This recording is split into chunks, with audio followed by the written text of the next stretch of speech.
ഈ post partum stage എന്ന് പറയുന്നത് പലപ്പോഴും ഈ ഡെലിവറി കഴിഞ്ഞിട്ടുള്ള ഒരു റിക്കവറി പീരീഡ് മാത്രമല്ല, അത് ശരിക്കും ഒരു ട്രാൻസിഷൻ പീരീഡാണ്. അതായത് ഒരു സ്ത്രീയിൽ നിന്ന് ഒരു അമ്മയിലേക്ക് മാറുന്ന ഒരു സൈലൻറ്റ് ട്രാൻസിഷനാണ്. അപ്പോൾ ഈ പറയുന്ന ട്രാൻസിഷൻ പല വ്യക്തികൾക്കും അറിയത്തില്ല.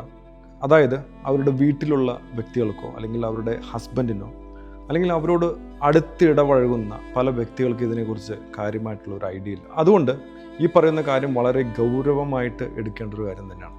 ആണെന്ന നിലയിൽ ഈ പറയുന്ന അവസ്ഥയെ നല്ല രീതിയിൽ മനസ്സിലാക്കണം. കാരണം ഇതൊരു വല്ലാത്തൊരു സ്റ്റേജാണ്.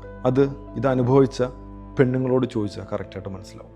നിങ്ങളൊരു ഹസ്ബൻഡാണ്, ഇപ്പോൾ ഒരു ന്യൂ ബോൺ നിങ്ങൾക്ക് ഉണ്ടായിട്ടുണ്ടെങ്കിൽ പലപ്പോഴും ആണുങ്ങൾ ഈ പറയുന്ന കാര്യങ്ങൾ അറിഞ്ഞിരിക്കണം. അവർ ഈ പറയുന്ന പീരീഡിൽ ഒരു കുട്ടിക്ക് മാത്രമല്ല ജന്മം കൊടുക്കുന്നത്, വേറൊരു പുതിയൊരു വ്യക്തിത്വത്തിന് ജന്മം കൊടുക്കുന്ന ഒരവസ്ഥയാണ്.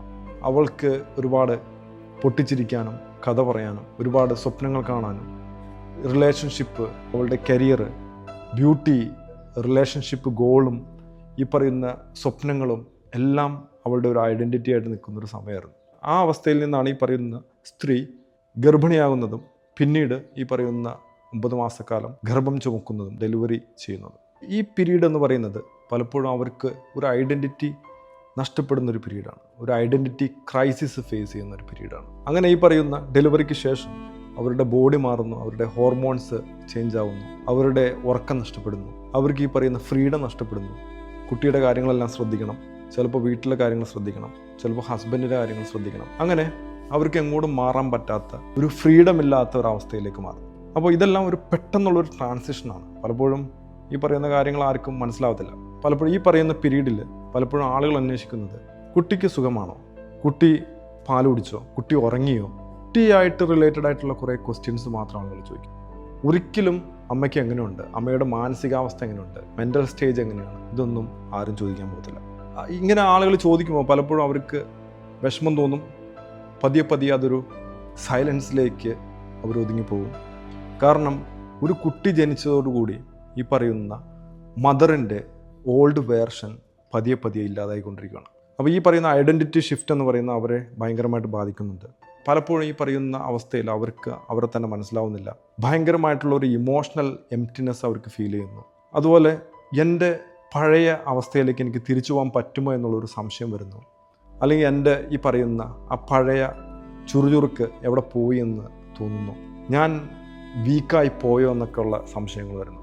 അപ്പോൾ ഇതൊക്കെ ഓരോ മനുഷ്യനുമുള്ള ചിന്തകളാണ്. അതായത് ഏത് മനുഷ്യനും ഇങ്ങനെ ഒരു അവസ്ഥയിലൂടെ പോയി കഴിഞ്ഞാൽ വരുന്ന ചിന്തകളാണ്. ഇത് ഈ പറയുന്ന ചിന്തകൾ ഈ പറയുന്ന പോസ്റ്റ് പാർട്ടം സ്റ്റേജിൽ എല്ലാ സ്ത്രീകളും അനുഭവിക്കുന്ന ഒരു കാര്യമാണ്.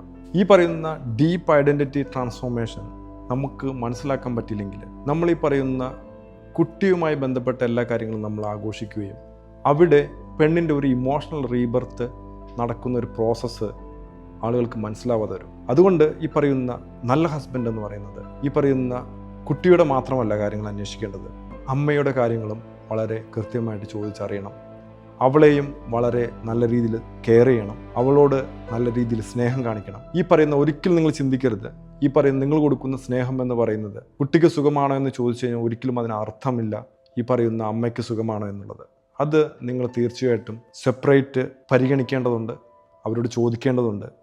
അവർക്ക് ഈ പറയുന്ന കുഞ്ഞിന് പാൽ കൊടുത്തോ എന്ന് ചോദിക്കുമ്പോൾ ഈ പറയുന്ന അമ്മ വല്ലതും കഴിച്ചിരുന്നോ, നീ ഉറങ്ങിയിരുന്നോ, അല്ലെങ്കിൽ നിൻ്റെ ഇമോഷണൽ സ്റ്റേറ്റ് എങ്ങനെയാണ്, നീ ടയേർഡാണോ എന്നൊക്കെ അറ്റ്ലീസ്റ്റ് ആത്മാർത്ഥമായിട്ട് ചോദിക്കാനുള്ള ഒരു മനസ്ഥിതിയെങ്കിലും കാണിക്കുക.